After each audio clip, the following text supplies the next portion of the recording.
Well, hello, and a very warm welcome back to the Andrew Eborn Show with me, Andrew Eborn. And today we are delighted to have with us the Right Honourable Anne Widdecombe, a formidable figure in British politics and public life. From her decades as a Conservative MP to her role as a Minister, MEP, and now Reform UK's Immigration and Justice spokesman, Anne has never shied away from speaking her mind. She's also a television personality, author, and a staunch advocate for common sense, as she often puts it. Anne, it's an honour to have you here today to discuss your remarkable journey, your views on today's political landscape, and what's making the headlines as we sit here today. So let's dive in. Oh, Anne, very warm welcome to the show. Thank you. Great to be here. It's lovely to see you, as always. Now, you've had an extraordinary life, from studying Latin at Birmingham and PPE at Oxford to converting from Anglicanism to Roman Catholicism. What moments or influence in your early years shaped the principles that still guide you today? Oh, I think I had a very happy childhood, but we were moving around every 3 years and sometimes every 2 years because I was with an Admiralty family. And so I think one of the things that I learned very early was that when something's over, it's over. Because, of course, one day I would be in a house that I'd been living in for 2 or 3 years, having friends I'd known for that long, going to a particular school, belonging to the local brownie pack. And the very next day, I mean, no transition, no cosy preparatory visits, none of that nonsense. Very next day, somewhere completely new, getting used to a new house, new school, new brownie pack, and to make friends from scratch. And I think the subconscious lesson of that childhood, which has been very important to me in my political life, was that when something's gone, it's gone. And that what was very familiar and very vivid yesterday is just gone. And it won't be here today and it won't be there tomorrow. And that stood me in very good stead. For example, when the Conservatives went into opposition after 18 continuous years in office, I got it. I got it on day one. Most of my colleagues still acted as if they were still in government. But they weren't, of course. But I got it on day one. And the other thing that I got on day one was when I retired from Parliament in 2010, I understood that the moment I walked out through the gates, the moment Parliament was dissolved that year, was the moment that I ceased to be an MP. I wasn't going to be some sort of honorary MP. I wasn't going to be an MP all but retired. I just wasn't going to be an MP. And I got that on day one. When I told people I was going to be doing Strictly Come Dancing in the autumn, they all reacted in exactly the same way, friend and foe alike. And they all said, don't do it, because if you do, you'll lose your gravitas. And I said, well, yes, I will lose my gravitas, but what do I want it for? And they hadn't thought of that. They thought that life was going to go on in the same way. And of course, it doesn't. So although I wouldn't exactly call that a principle, you've asked me for the principles that governed my later life, that inculcated attitude of yesterday's yesterday has stood me in extremely good stead. And indeed, when eventually I came back into politics after 9 glorious years doing everything from pantomime to the Royal Opera House and thinking that this was the rest of my life and I was retired. When I came back into politics, I knew that that period had gone and that I was regrettably once more a politician. Yes, as you say, regrettably once more, and what an extraordinary sort of landscape it is. You've often spoken about your love for animals and also your support for the fox hunting ban. How do you balance that passion with the rural traditions that you've encountered in your political career? Well, I've very often lived in the country. I retired to the country. I retired to Dartmoor, and it doesn't get much more remote than that. But my attitude towards hunting is really very simple. It's not that they have to kill foxes. I will accept that that has to be done. Farmers have to do that. But to actually chase an animal with the hounds getting closer and closer and that animal's fear getting greater and greater is, to my mind, barbarous. I mean, it's got no place at all in those days it was the 20th, now the 21st century, no place at all. And that's why I voted for a ban. And it also remains the fact that 92% of all fox destruction in this country is not actually done by hunting at all. So if it is a pesticide, it's a mighty inefficient one. No, you're absolutely right, and it's such a sort of strong view. But the Country Alliance, and you get protesters on both sides. But you're right, animal cruelty should be called out, and where it is cruel to the animals, we need to make sure people are vocal about that. Now, you served as an MP for over 20 years. You held key roles like Minister of State for Prisons. Looking back, what achievement from your time in frontline politics are you most proud of? Well, I think the operative word there is frontline. And if you were going to ask me that, I would point to some of the legislation that I enacted. But actually, my best moment in my entire parliamentary career didn't come in any front bench capacity at all. I was a minister at the time, but I was acting solely as a constituency MP when I got one of my constituents out of jail in Morocco. And by the time his wife had come to see me, he'd been convicted, he'd been sentenced, he'd lost his appeal, and he was serving 9 years in a Moroccan jail for a crime that not really even the Moroccans believed he'd committed. And I thought, what am I supposed to do about this? I mean, I can't intervene in the justice system in this country, never mind in another country. And I thought it was all impossible.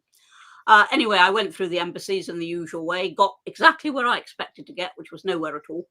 And then as the last throw of a dice that I was convinced was irretrievably loaded against me, I went out to Rabat and I saw a whole load of, the King's Counsellor, the Interior Minister, the Justice Minister, a whole load of very senior Moroccans with a direct role in the case. And to cut a very long story short, just a few months after that, I was able to ring up his wife and say, John's out, he's with the ambassador, he'll be home in 48 hours. And her reaction when she finally took in what I was telling her told me why it was I'd become an MP. And I think the sad thing is this, on both sides of the House of Commons and in all parties, big parties and very, very tiny parties, most MPs will be able to point to such moments when, because they did what they did, however quirky it had seemed to others, they didn't make a drop of difference to the nation. Didn't make a trickle of difference to their constituencies, but they made a tidal wave of difference to an individual family. And the sad thing is that most people think we're lazy, we're sleazy, and we're in it for ourselves. Yeah, no, and I think that's the key point, isn't it? Politicians get such a bad time. I always say that trust comes in on foot and leaves on horseback, and trust in politicians, trust in the media, trust in the police is at an all-time low. So it's great to have the opportunity to speak out about that, because you've done some great work in your time. Now, you famously resisted becoming health secretary due to your stance on abortion. How did you navigate those moments when personal conviction clashed with political expectation? Well, I said I wouldn't be Secretary of State for Health if we won that election. I was in Shadow Secretary of State at the time because of abortion, because the Secretary of State has to license abortion clinics. But in the system in our country, there is no guarantee that the thing you're doing in opposition is the thing you then do in government anyway. So all I was really saying to William Hague, as it was at the time, was, if you are going to give me something when we go into government, don't give me health. But of course, there are moments when your convictions clash with what the government is doing. They are much rarer than people suppose, because things like abortion, for example, hanging, fox hunting even, we've already mentioned, those things, divorce law, homosexuality law, whatever it may be, those things are all, or certainly in the Conservative Party, free votes. So from the Prime Minister down to the newest MP, you can vote whatever way you like, and it doesn't impact on it.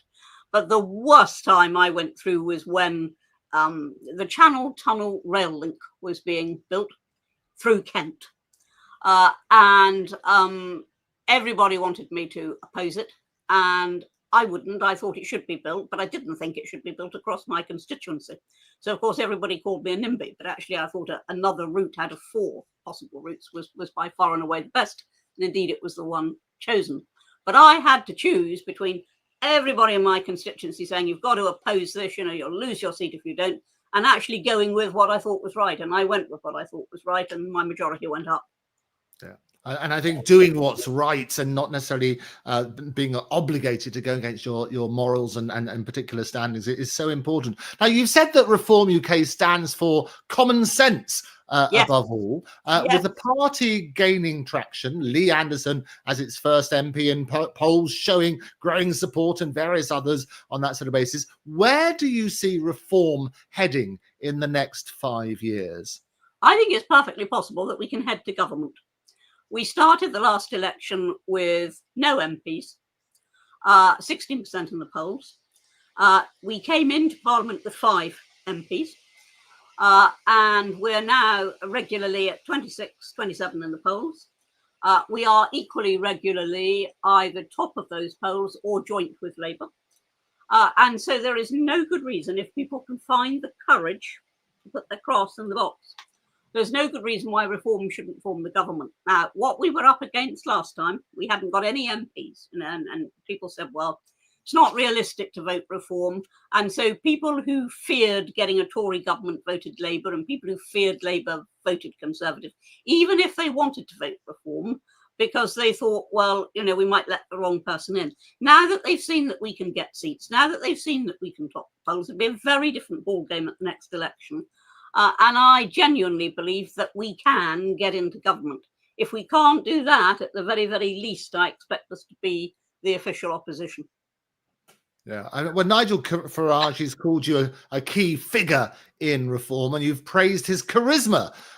What is it about his leadership that you think resonates so strongly with voters disillusioned by the main parties?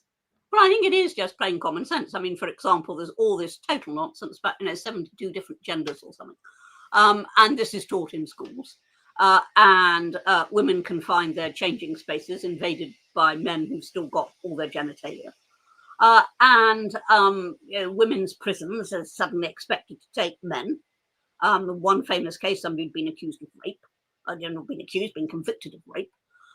And it is just nonsense. I mean, not only is it wrong, it's nonsense. Doesn't make any sense. Anybody with brains can see that's wrong. And yet the nation's going that way. And I think it's things like that. It's all the woke nonsense. It's all the bureaucracy. It's the very high taxes. It's a whole load of things which people think this could be done differently.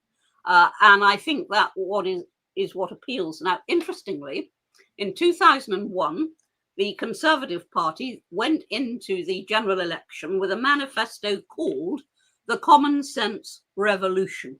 Right. And the great tragedy of that was it was before its time. Nobody actually thought we'd lost all our common sense. They do now. They do now. So I think there's a real market for that.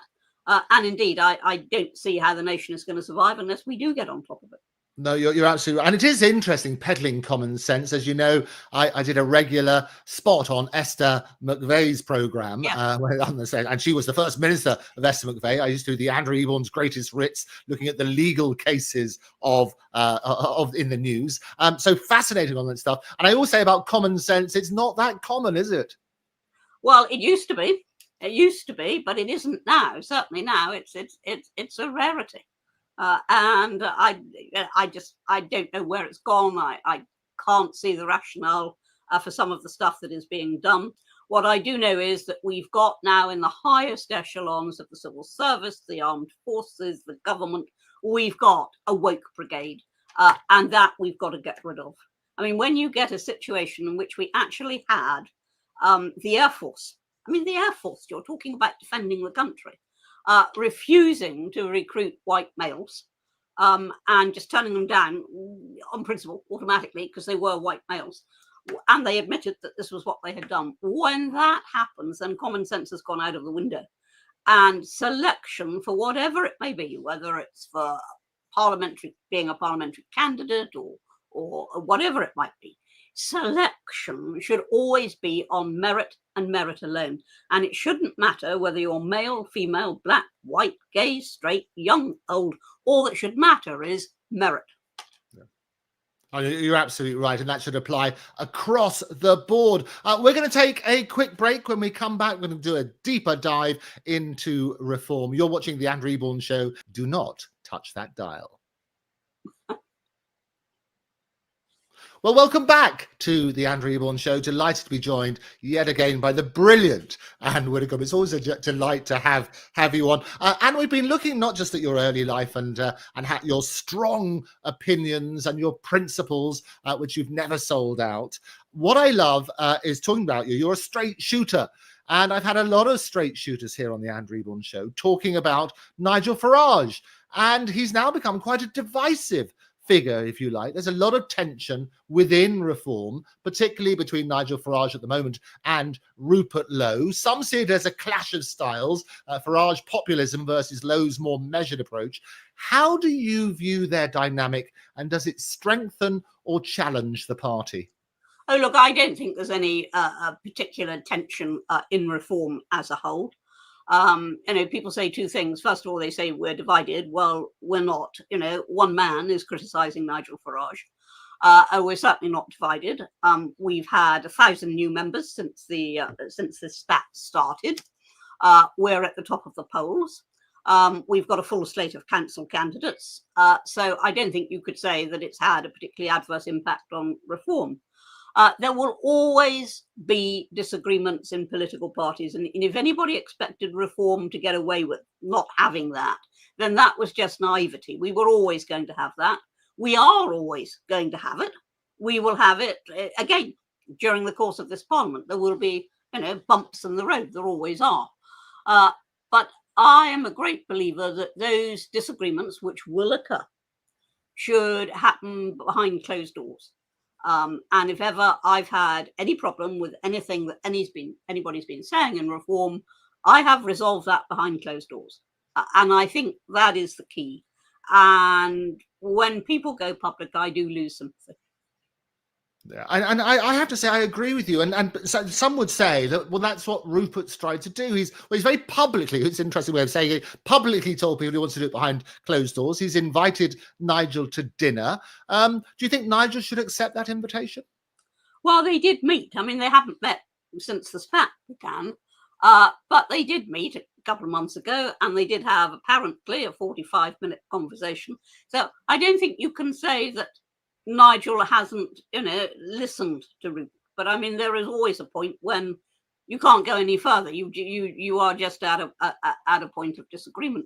Now, if you think of the Tory party, what happens when there's a disagreement there? Well, they all put in letters to the 1922 committee, and they fill the press and media with speculation as to how many letters have gone in and how many are about to go in.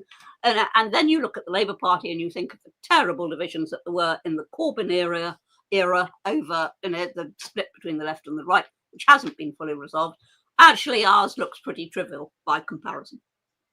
Well, and we say trivial, and Rupert's not alone, though. I mean, Ben Habib, who's also been very vocal, he's been on the Andrew Eborn Show several times.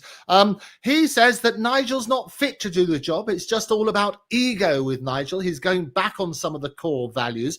What's your response to that? Well, first of all, nobody's going back on any core values. I don't know a single core value that Nigel's rode back on. But the second thing is, I ask anybody to believe that without Nigel Farage, reform would be where it is now. In the interim, between it ceasing to be the Brexit Party and Nigel returning to lead reform, in that interim, we were run very competently and very well by Richard Tyson. But when Nigel came back, and he inherited a good setup from Richard, when Nigel came back, woof, suddenly we had the members. Suddenly we had the huge rallies. Suddenly we had the big donors, because he is very charismatic. And we need Nigel Farage. And without Nigel Farage, reform wouldn't be reform. Yeah, and it is interesting. I say Ben Habib has very firm views. What's your understanding as to why they fell out? Well, first of all, as I say, I believe all these things should be rehearsed behind closed doors, so I wouldn't be telling the media what I thought my understanding was. It's a matter of public record that they did fall out. I very much regretted it, because I think that Ben Habib, and indeed for that matter, Rupert Lowe, are very big contributors, and by which I mean political contributors, very big contributors to the development of ideas within reform. And, I'm just very sorry that it didn't work out. Yeah, very, very sorry is an interesting thing. I mean, and what's sad in a way, as you say, certainly I agree that these spats should be sorted out behind closed doors because it devalues. Everybody was holding Nigel up as the big hope, but all these people now coming out of the woodwork sort of detract from that. Another example was we had the journalist Martin Jay, who knew Nigel in Europe. He says it's a whole story about sex, lies, and treachery. Do you know any of those? Does that resonate with you? Look, everybody comes out with things that they claim that they know. I don't think there is anything like that. The fact is that Nigel was in Europe for a couple of decades. Now, if there was anything like that, it's easy, and particularly considering how hated he was in the European Parliament, by the more trenchant federalists. If there was anything like that, I think we'd know about it now.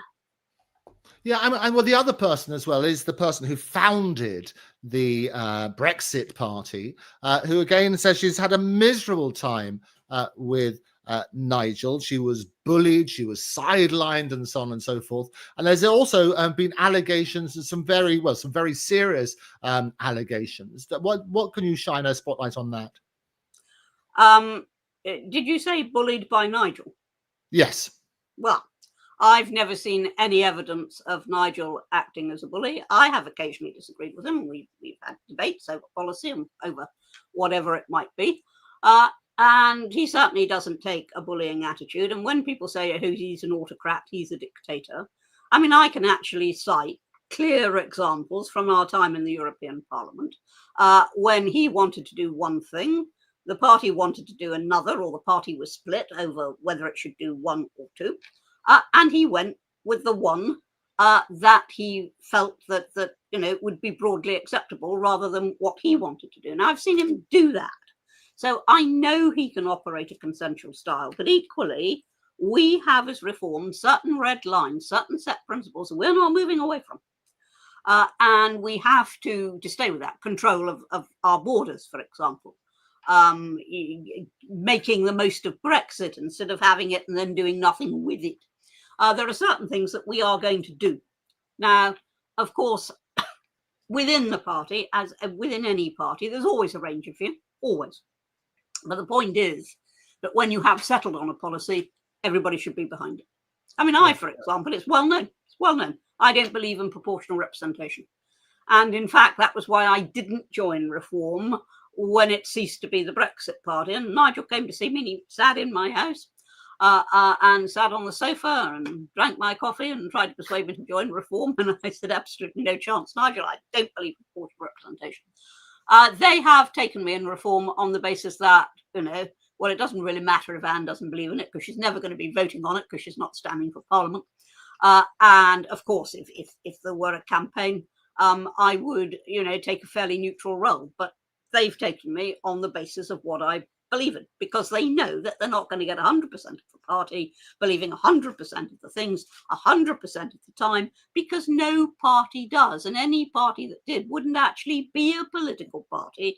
It would just be a load of automatons.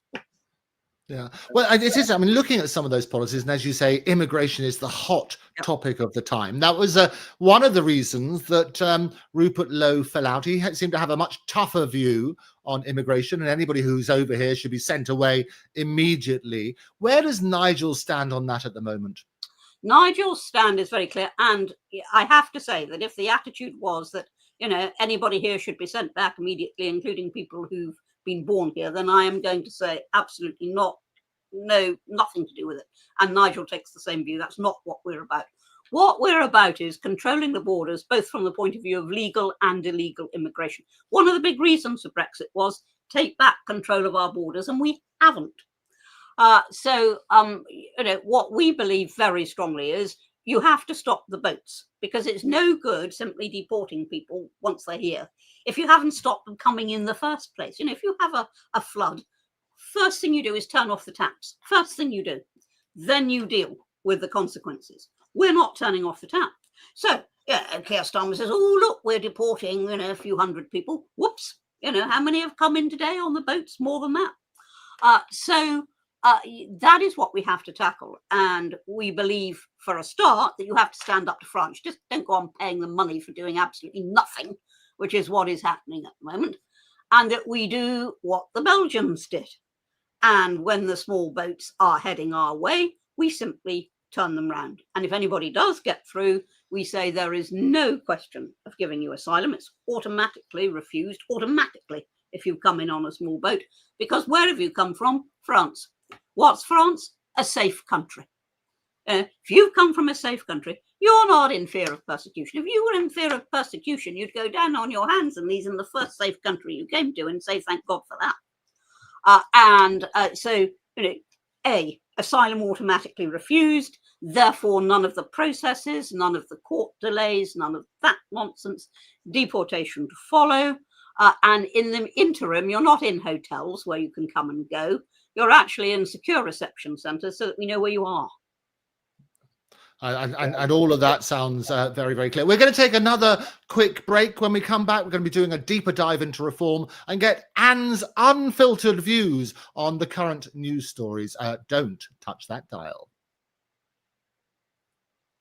Well, welcome back to the Andrew Eborn Show with me, Andrew Eborn. My brilliant guest today is Anne Widdecombe. And we've been looking at reform and the internal conflicts that have been played out in the public.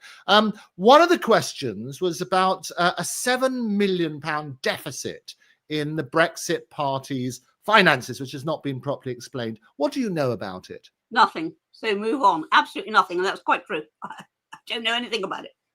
Okay. Oh, fair answer. Do you think you should know something about it? Honestly, I don't know the first thing about it. And one of the things I've always said is, if in an interview you're asked about something that you really, really don't know anything about, instead of floundering around and trying to brazen it out, very much better to say, haven't a clue. So there you are. That's my answer. I know it's a very clear one, but the short answer, I guess you can answer this if you don't have the facts, is that it would be right and proper for, if there are questions about it, for those questions to be answered. And I presume they will be answered, but I can't give you the answer because I don't even know the question. Yeah, okay. No, I think, and I always say, Anne, that sunlight is the best disinfectant. And what I love as an honest politician as you are, you don't know the answers, but you're saying very clearly that those who do know the answers should provide them. If there are people who know the answers, and if there is anything to answer, then yes. Okay, thank you for your clear response to that. Tommy Robinson, he's a divisive figure. Rupert Lowe's come out in support, if you like, of Tommy. What's your view? Tommy Robinson is the last thing that reform needs. Tommy Robinson is a thug. He's a convicted criminal. He has several times disobeyed court orders and been sent to prison as a result. And I do not see Tommy Robinson as having any place in reform at all. And that is the end of it. And indeed, if Nigel were to turn around and say, we welcome Tommy Robinson, that would probably be the one thing that would cause me to question my own loyalty to reform. It's not what we're about, in exactly the same way that when we had the riots, and people, tried to suggest that, reform was in favour of those riots. We absolutely were not. I upheld the prison sentences, the exemplary sentences that were imposed, because we are a democratic party under the rule of law. We don't want riots and we don't want Robinson. Again, very clear response on that, and I thank you for that. There's a couple of things which we should unpack on that, however, is firstly, Tommy's supporters say he's never asked to join reform, so why the narrative on that sort of side? Well, that solves it, doesn't it? That solves it. If he's never asked to join reform, absolutely fine. Okay, so let me then ask you about, as you rightly say, people should be punished if they break the law. Yes. The question is an appropriate punishment. Now, Tommy's been in solitary confinement for a significant period of time in what sound to be appalling conditions. What's your view on that? Well, first of all, you say appalling conditions. Now, we do have a prisons inspectorate in this country. And I don't hold much brief for the way our prisons are run and for the priorities in those prisons. But when you talk about appalling conditions, one, any prisoner has an absolute entitlement to see his solicitor. So you would expect that that's what would happen if the conditions were appalling. B, any prisoner has the right to see the governor. And C, any prisoner has the right to complain to the prison inspectorate. And, you know, we have a full inspectorate that ministers cannot influence and governors cannot influence, and they go into prisons and they have a look. So, you know, I am not going to buy into appalling conditions, you know, unless the inspectorate says that is so. Okay. So for Tommy's supporters, and there are zillions of them, you see these various marches and things like that. What's your message to them? My message to them is, if you want change in this country, and I do big time, I want big changes in this country, you do it through the democratic processes and you do it under the rule of law. And there are no exemptions to that. And if you deliberately break the law, then I'm sorry, but you have chosen to do that. And if you're an adult, you've chosen to do that. And the consequences will probably flow. Okay. Errol Musk, who's Elon Musk's father, is a regular on the Andrew Eborn Show. He's spoken very publicly and very passionately about Tommy Robinson, as indeed has Elon. Errol suggests that Tommy is rather like a Nelson Mandela character, and that one day he would make a brilliant prime minister. I guess I can guess your response. What do you say to that? Well, they're both talking out of their hats. They really are. Ridiculous. Absolutely ridiculous. What's more, they're both talking about things they have no knowledge of. Absolutely no knowledge of at all. And it's all a load of old nonsense. And I was very grateful to Nigel for standing up to Elon Musk when he said that. And it was followed by his father saying what he did, but it was Elon who initially made this comment about Tommy Robinson. I'm very grateful to Nigel for standing up to him. And we got a huge increase in membership as a result. And people thought, oh, you know, they're not extreme nutters. They do actually believe in the rule of law. And the more we get that message over, the better. Yeah. And one of the things that we put to Errol is that there was reports that Elon might donate a sizable amount. The figure of 100 million was bandied around. Nice, wouldn't it? Yeah. To about reform. Do you know anything about that? No, I honestly don't. I read the figures at the same time, but I think I do know that nothing's materialised. So there we go. One of the reasons he say that he wouldn't materialise, both Errol and Elon Musk have said that they don't think Nigel is fit to lead the party, and they much prefer Rupert Lowe. 2% of people in this country have heard of Rupert Lowe, according to recent polls. How many do you suppose have heard of Nigel Farage? Again, they're talking about things they know nothing about. I mean, they're over there across the pond, making all these assessments, and they know nothing. I want to touch on immigration and looking at today's headlines and things like that. It's a lightning rod issue, and your Reform's immigration spokesman. What's your take on the latest channel crossing figures and the government's response or lack thereof? Well, lack thereof. You know, when the government came in, I mean, the first thing it did was to abandon the Rwanda plan. Now the Rwanda plan wasn't going very far, but it was at least some sort of a deterrent. And what Labour did was they said, right now we've got no deterrent at all. And they said, we're going to smash the gangs. Well, you might as well talk about smashing the mafia or smashing all the drug gangs. Yeah, you can smash a gang here and a gang there, but more come along. So that was never going to work. And they've just let it happen. They haven't done anything. Now, I've already explained what our policy would be on the small boats. And I think it is absolutely crucial that we get on top of it. No, we make it a top priority, which we would do the instant we got into government. The next person who set foot on our soil from a small boat would be told no asylum and back home as soon as possible. Or you can go back to France if you like. And we would simply shepherd them into French waters in exactly the same way that the French now shepherd boats into our waters. Quite without conscience. And indeed, we had that farce of a situation recently where the French actually asked us to go and rescue a boat that was in difficulties in their waters. And then did they take them back to France? No, sent them to us. Yeah, it is quite extraordinary, isn't it? And Well, we're trying to look fools at to put up with who's it. suffering this. We're Do you think fools we could to learn put up. lessons? I mean, we talked about Trump quite extensively on this program. Virtually every other sentence is about Trump. He's got a very tough stance on whether he's dealing with Zelensky or he's talking about immigration. It certainly appeals to his electorate who get behind him with the MAGA movement. What's your view on Trump? I'm less admiring of Trump than, say, Nigel is. I think that what he's doing domestically is fine. That's fine.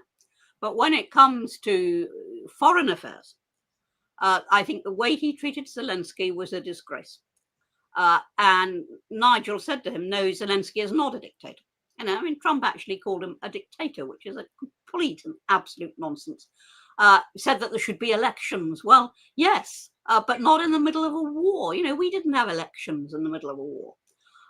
And we didn't have the enemy tramping all over our territory. We still didn't have elections in the middle of a war. So I think Trump sometimes speaks first and thinks afterwards. And I don't particularly like the way he's handled foreign affairs, but I do think that domestically he's got quite a lot going for him. And I wish we had the same determination here. Well, and that sense of pride in the country, the sense of getting people a positive mood. I mean, certainly that seems to be Trump's rhetoric. We're going to have a deeper dive into Trump straight after these messages. You're watching The Andrew Eborn Show. Do not touch that dial.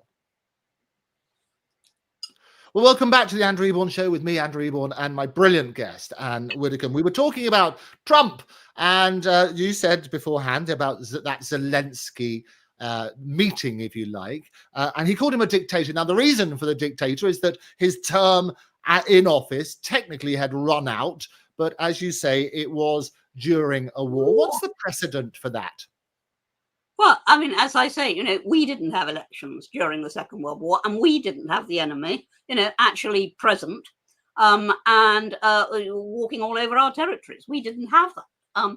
And to have the distraction of a general election during a war, B, you've got an awful lot of movement involved in a general election. Now, if you remember, we actually seriously considered in this country, we didn't in the end, but we seriously considered postponing a general election, only by a couple of months, but postponing a general election because we had an outbreak of foot and mouth disease.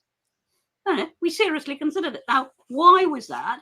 It was because of the amount of movement that happens in a general election. Now, you try movement when the country is under bombardment, and buildings are being destroyed, and what was going to be the polling station suddenly is rubble.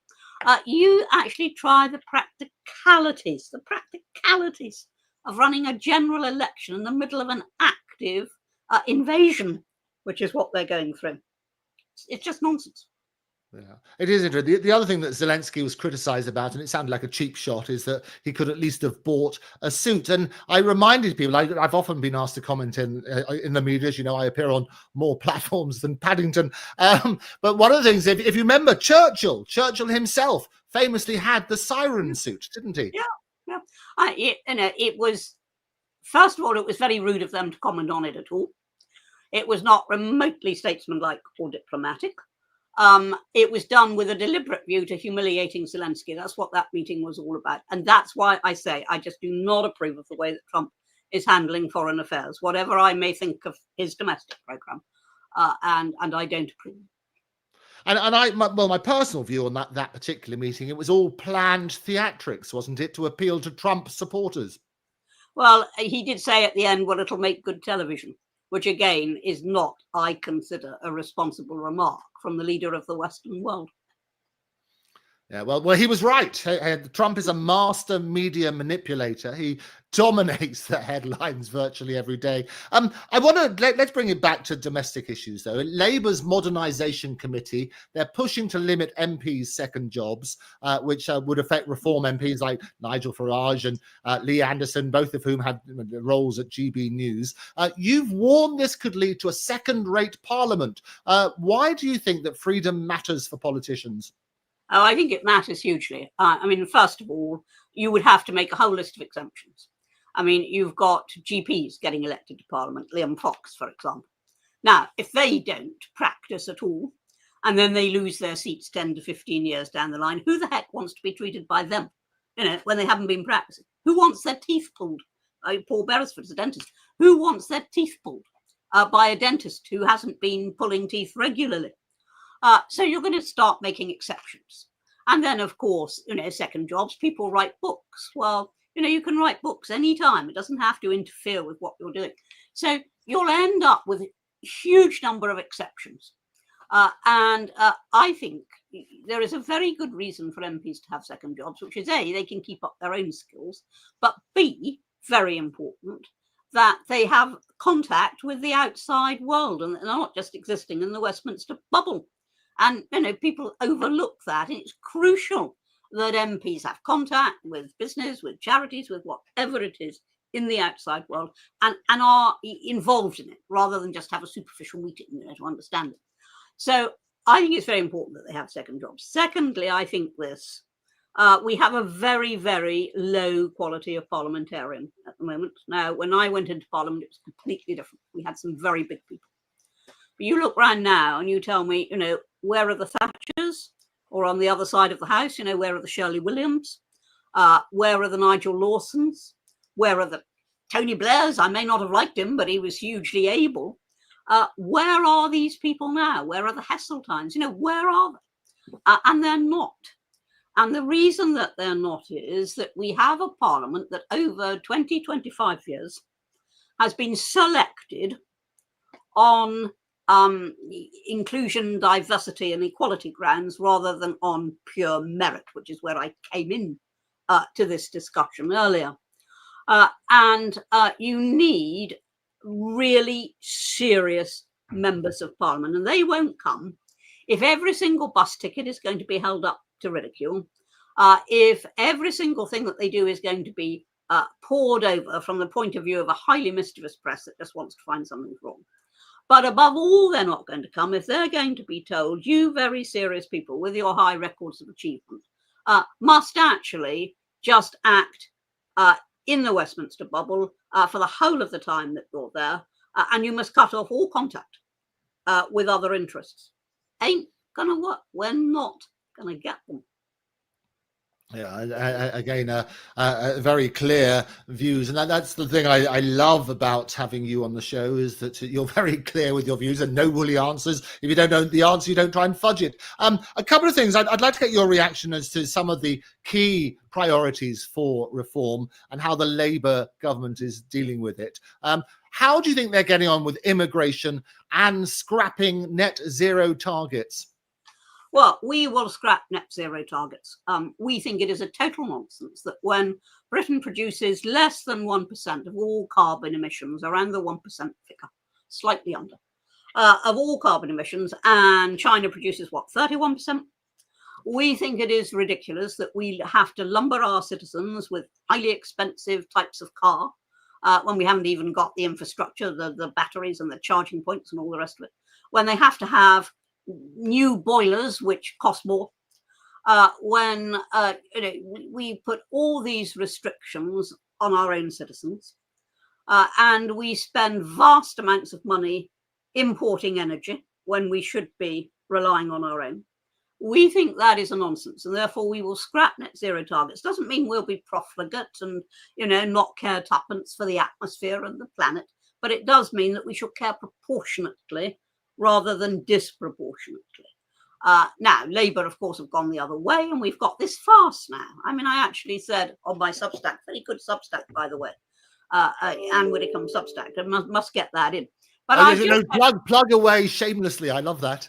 But I just said recently on that Substack that we've landed in Alice in Wonderland with Ed Miliband playing the part of the Mad March Hare, because he's importing solar panes from China. So first of all, they travel all that way, causing all the pollution that extensive travel causes. Then we're actually supporting an economy of the biggest carbon emitters in the world. And in addition to that, there's the other issue, which is slave labour, which it is suggested that some of these panes have been produced by. He's doing that. He is so obsessed that he cannot see all the contradictions involved in doing that. And this headlong rush towards net zero, it's the rush of the Gadarene swine. It really is. Yeah, and well, interesting. I mean, you've also, Reform have been very, very vocal about what cutting what they call the Quango stupidity. Yes. Do you see anything that suggests that the government might be listening, or is it more of the same from what you've described as pink government? Well, the Tory party's listening, because every so often they try and pinch one of our policies, which is fine. It means that they're seeing some common sense at last. But I don't see very much sign that Labour is listening, except that they have made reductions in the civil service, and they have looked at equality and all the rest of it, and you know that is out of control. They have started to do that. Now, are they listening to us? No. What they're listening to is people who are voting for us in droves.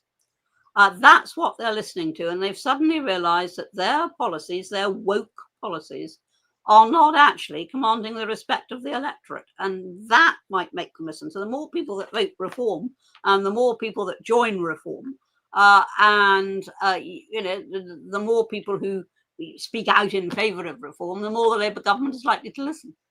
Yeah, well, obviously, as you've predicted, a sea change in British politics with Reform's rise, with the Conservatives struggling and Labour under pressure. Do you think 2025 could be the tipping point for Reform? Oh, I think the tipping point will be 2029 or possibly 2028. It will be when the next election comes. And as I say, I expect us to be in government.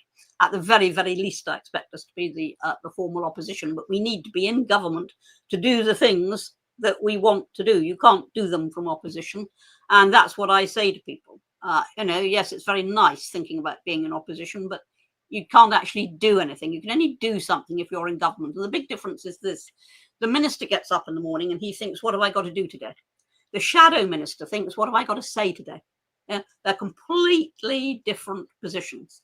Yeah. And so I hope we'll be in government, and that the tipping point will come when we are. Yeah, and again, very, very clear on that. I mean, Lee Anderson's defection was seen as a big moment for Reform. You've said more Tory MPs might follow. Who do you think could be next, and what would it take to convince them? I'm not going to speculate. I'm really not going to speculate, but I think that we will probably have a fairly seismic result in the local elections.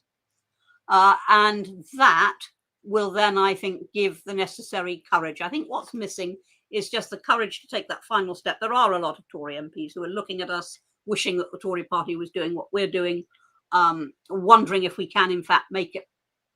And of course, it then takes courage. And if you're a Tory MP, you know, you've got a seat, you've got a living, which you are then putting on the line. So I do understand that, you know, people want to think very carefully about it. But if we have the sort of results I hope we're going to get in the local elections, I think that might just provide that courage. Yeah, and courage is, I think, what it takes for a lot of people to do that.